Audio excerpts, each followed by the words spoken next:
Olá pessoal, professor Alexandre Araújo da disciplina de Direito Constitucional. Eu estou aqui nesse momento para falar para você acerca de todo o procedimento de cassação do mandato eletivo de Eduardo Cunha, na madrugada do dia 13 de setembro de 2016.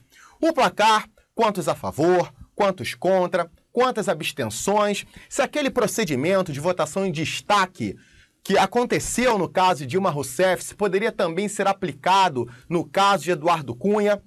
Quando que Eduardo Cunha poderá voltar a se candidatar? Todas essas dúvidas serão elucidadas nesse momento, ok? Vem comigo aqui e vamos aprender mais sobre o que aconteceu, vamos exercer mais ainda a nossa cidadania, ok? Vem comigo aqui e vamos falar acerca do que a Constituição fala sobre o decoro parlamentar. Ué, professor, decoro parlamentar? Exatamente. A acusação contra Eduardo Cunha foi a quebra do decoro parlamentar, aquele código de ética, de conduta que os parlamentares devem seguir. E aí, o que aconteceu? Houve a CPI da Petrobras e Cunha foi acusado de ter mentido sobre ser titular de contas no exterior. E essa mentira, ok, acarretou numa quebra de decoro parlamentar, nesse código de ética, nesse código de conduta. E o que a Constituição fala sobre a quebra de decoro? O que pode acarretar essa quebra de decoro? Vamos ler? Olha só, pessoal. Bem, o artigo 55 da Constituição Federal, ele é claríssimo. Perderá o mandato o deputado ou senador cujo procedimento for declarado incompatível com o decoro parlamentar. E aí, o parágrafo 1º do artigo diz: é incompatível com o decoro parlamentar, além dos casos definidos no regimento interno, o abuso das prerrogativas asseguradas a membro do Congresso Nacional ou a percepção de vantagens indevidas. Perfeito? Então, nós sabemos o que a Constituição conceitua, né? Como a Constituição conceitua a quebra do decoro parlamentar. E agora vamos entender melhor acerca da votação que acabou de acontecer na madrugada do dia 13 de setembro. Vamos lá? Bom, olha o que diz o parágrafo 2º do artigo 55. Nos casos dos incisos 1, 2 e 6, e veja que a quebra de decoro parlamentar é o inciso 2, a perda do mandato será decidida pela Câmara dos Deputados ou pelo Senado Federal. Como Eduardo Cunha era um deputado federal, a Câmara acabou decidindo sobre a perda do mandato. Olha lá, por maioria absoluta, mediante provocação da respectiva mesa, ou de partido político representado no Congresso Nacional, assegurada ampla defesa. Pessoal, o que acontece? Temos que lembrar que a Câmara dos Deputados é formada por 513 deputados. E a maioria absoluta desses 513 é 257. Porém, os votos a favor da cassação somaram 450, exatamente isso, 450 votos a favor da cassação de Cunha, cassação do mandato eletivo. 10 contra e 9 abstenções. Veja, eram necessários 257 e foram obtidos 450 votos. Pessoal, então, obviamente, o que aconteceu? A cassação do mandato eletivo de Eduardo Cunha.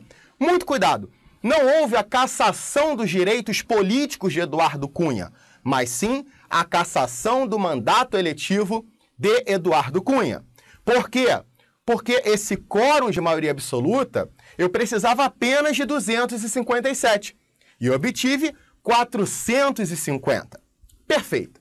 E agora, Alexandre, e aquela votação em destaque, tudo aquilo que aconteceu no caso Dilma, poderia acontecer no caso Cunha? Não. E eu vou te explicar agora. Vem comigo aqui e vamos falar da Lei Complementar 64 de 90, chamada, pelo pessoal do direito, da Lei das Inelegibilidades, apelidada da Lei das Inelegibilidades.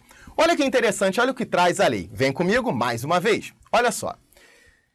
São inelegíveis para qualquer cargo os membros do Congresso Nacional, das Assembleias Legislativas, da Câmara Legislativa e das câmaras municipais que hajam perdido os respectivos mandatos por infringência do dispositivo nos incisos 1 e 2 do artigo 55 da Constituição Federal, o que nós acabamos de ler, dos dispositivos equivalentes sobre a perda de mandato das Constituições estaduais e leis orgânicas dos municípios e do Distrito Federal para as eleições que se realizarem durante o período remanescente do mandato, para o qual foram eleitos, e nos 8 anos, olha bem, pessoal, nos 8 anos subsequentes ao término da legislatura.